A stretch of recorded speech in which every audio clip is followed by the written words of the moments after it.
Nous accueillons, frères et sœurs, ce soir un évangile qui nous fait entrer dans l'Avent d'une manière un petit peu inquiétante, alarmante. Un évangile qui vient un petit peu nous faire peur sur la fin des temps. Cette question de la fin des temps est une question essentielle. C'est la question du bonheur ultime que nous cherchons. Ça me rappelle une courte aventure que j'ai vécue ne serait-ce qu'hier. Je rentrais en covoiturage de Montréal avec Benoît qui rentrait de Toronto, et puis voilà, il m'a accompagné avec deux amigos. Et puis on a fait connaissance comme on le fait parfois avec nos amigos. Et il me raconte sa vie professionnelle de concessionnaire et voilà son travail. Et c'est toujours l'occasion de découvrir comment vivent les gens. On apprend plein de choses. Et puis au bout d'un moment, Benoît se tourne vers moi et il me dit « Et puis toi, tu fais quoi ?» Je fais « Ah ben moi, je suis prêtre. » « Et puis, t'aimes ça ?» J'étais assez décontenancé par sa question. « Et puis, t'aimes ça ?» Mais en fait, sa question a du sens. C'est la question du bonheur que nous cherchons tous, du bonheur dans le monde présent que nous désirons tous. Est-ce que ce que je fais, ce que je vis, le travail que j'ai, la vie que je mène, est-ce que je l'aime ? Est-ce qu'elle me procure bonheur et joie ? Et cette question, elle est donc loin d'être stupide. Elle est assez révélatrice de ce qui habite le fond de notre cœur. Sauf qu'aujourd'hui, on n'a plus de barrières, donc on arrive tout de suite à ce qu'on recherche profondément. Et puis, t'aimes ça ? Eh bien, la question qui se pose à nous, c'est est-ce que t'aimes ça, ta vie, aujourd'hui ?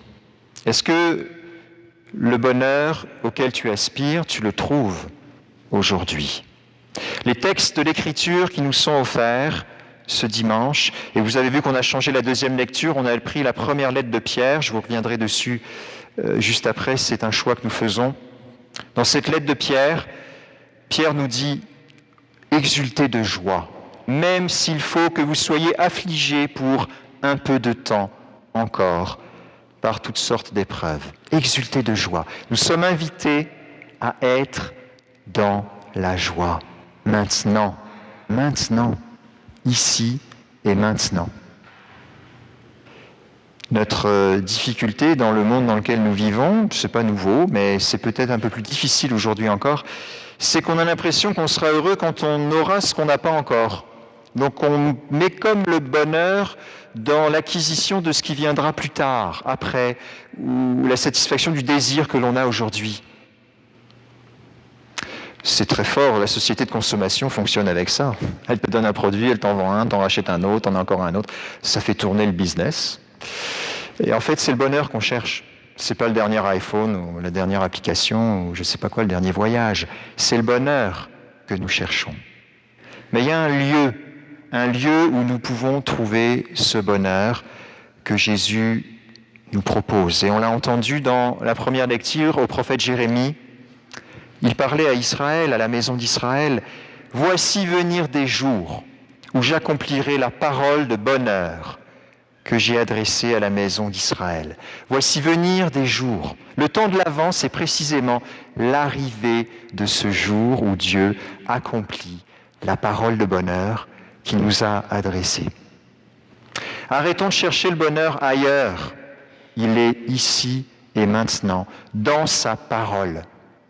C'est très significatif que ce soir, Daniel fasse son entrée en catéchuménat, parce qu'elle nous joint pour la liturgie de la parole. Elle va accueillir avec nous, elle accueille avec nous ce soir, elle l'a déjà fait, mais ce soir de manière toute spéciale, elle l'accueille comme une parole de bonheur pour elle, une parole de vie. Nous avons une parole de bonheur à recevoir et à accueillir.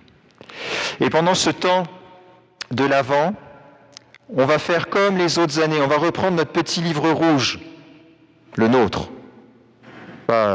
C'est pas le Parti communiste, c'est le livre rouge de la parole de Dieu, du Nouveau Testament et des psaumes, comme on l'a fait à l'Avent l'an passé, parce que nous voulons nous réhabituer à accueillir la parole de Dieu comme une bonne nouvelle, une nouvelle de bonheur pour nous. Et on a besoin de refaire cet entraînement chaque année, de venir replonger dans la parole, la goûter. Alors on vous a invité à prendre des Bibles en entrant dans l'église. On va aller chercher 2 références ce soir.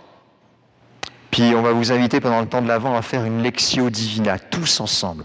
On va tous faire ensemble une Lectio Divina. Ça va être d'autant plus fort qu'on va tous la faire.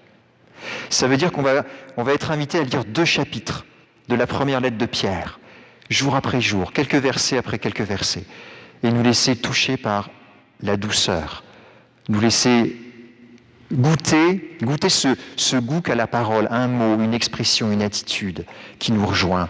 Et on l'accueille comme une parole source de bonheur. Je vous invite à prendre votre Bible ou d'aller chercher maintenant sur votre iPhone, téléphone intelligent ou autre chose, la première lettre de Pierre, chapitre 2, verset 2. 1 Pierre 2, verset 2. Pour ceux qui ont le petit livre rouge avec eux, c'est à peu près, parce qu'on a différentes éditions, vers la page 490. 1 Pierre 2, 2. Le premier qui a trouvé, lève la main. Oula, c'est rapide. Alors je vais le lire. Les autres, si vous êtes un peu perdus, vous irez voir ceux qui ont levé la main pour qu'ils vous expliquent comment on trouve une référence dans la Bible. 1 Pierre 2, 2. Comme des enfants nouveau-nés, désirez le lait pur de la parole, afin que, par lui, le lait pur de la parole, vous grandissiez pour le salut. Comme des enfants nouveau-nés, désirez le lait pur de la parole. Nous sommes invités par Pierre à être des hommes et des femmes de désir. Désirez le lait pur de la parole. Le désirer avec un grand cœur. C'est ce qu'on va demander ce soir, de désirer, goûter cette parole. Que notre désir grandisse de connaître la Bible, de connaître cette parole de vie qu'on ne fait pas qu'entendre distraitement à la messe une fois par semaine, mais que l'on goûte chaque jour, que cette parole soit le socle de notre vie. C'est la parole du salut. Que nous soyons des hommes de désir. Et pendant ce temps de l'Avent, nous allons nous inviter à circonscrire notre désir. Vous savez que traditionnellement, le livre de chevet, le livre que l'on trouvait à côté du lit, c'était la Bible. Dans beaucoup d'hôtels, d'ailleurs encore, surtout dans le monde anglo-saxon, vous ouvrez le tiroir de la petite table de nuit qui est à côté de votre lit, vous trouvez une Bible. C'est le livre de chevet. Aujourd'hui, la plupart du temps, sur notre chevet, on n'a plus une Bible. On a ça. Ce truc avec un écran. On a un téléphone intelligent, une tablette, enfin ce que vous voulez. Ça fait réveil, ça fait tout.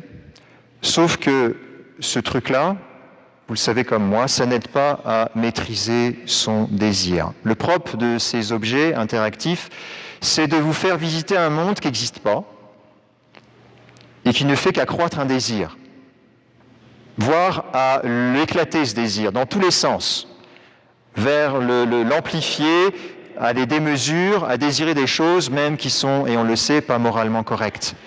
On sait que ces petites choses-là, c'est des portes ouvertes qui n'aident pas à contrôler, maîtriser, concentrer, focusser le bon et saint désir qu'on est appelé à avoir. On va prendre une décision si vous voulez bien, je ne vous force pas. Hein. Vous savez c'est quoi ça ? Ouais, c'est un panier. Mais c'est un panier spécial. C'est un panier à cellulaire. Je vous invite à avoir un panier à cellulaire chez vous, devant votre chambre, ou si vous êtes en famille, vous le laissez en bas de l'escalier avant de monter dans les chambres. On n'a pas besoin de cellulaire dans sa chambre. Si vous avez besoin d'un réveil, achetez-vous un réveil, c'est bon. Puis votre cellulaire, vous le laissez dans son petit panier, vous le chargez pendant la nuit tranquillement, puis le lendemain, vous le retrouvez, il sera encore là, pas de problème. En revanche, on a besoin de ça. On a besoin de ça.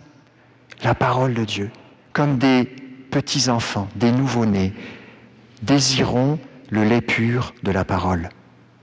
Que la chambre ne soit plus ce lieu où tout et n'importe quoi peuvent se passer à cause de ces petits écrans. Que la chambre soit ce lieu de l'intimité, de la rencontre avec le Seigneur. Qu'elle soit ce lieu où on n'est pas éclairé à la lumière d'un écran, on est éclairé à la lumière d'une bougie et d'une Bible. Je ne sais pas si vous êtes prêts à relever ce défi avec moi pendant ce temps de l'Avent. Mais chez nous, au presbytère, je vais installer ce panier en bas, et puis il va rester là, et on va mettre nos cellulaires sagement. Père Martin, il n'en a pas, il est tranquille. Mais les autres qui en avons, on va le laisser là-dedans, il va charger tranquillement pendant la nuit, puis le lendemain, on va le retrouver. Puis si quelqu'un a téléphoné, il laisse un message, et puis on le retrouvera le lendemain, c'est pas grave. En revanche, que nous soyons vraiment dans nos chambres, les lieux d'intimité, les lieux de sommeil et de repos, dans un lieu de rencontre avec le Seigneur. Je vous inviterai à chercher maintenant une autre référence. L'évangile de Saint Jean, chapitre 14, verset 23. Jean 14, 23.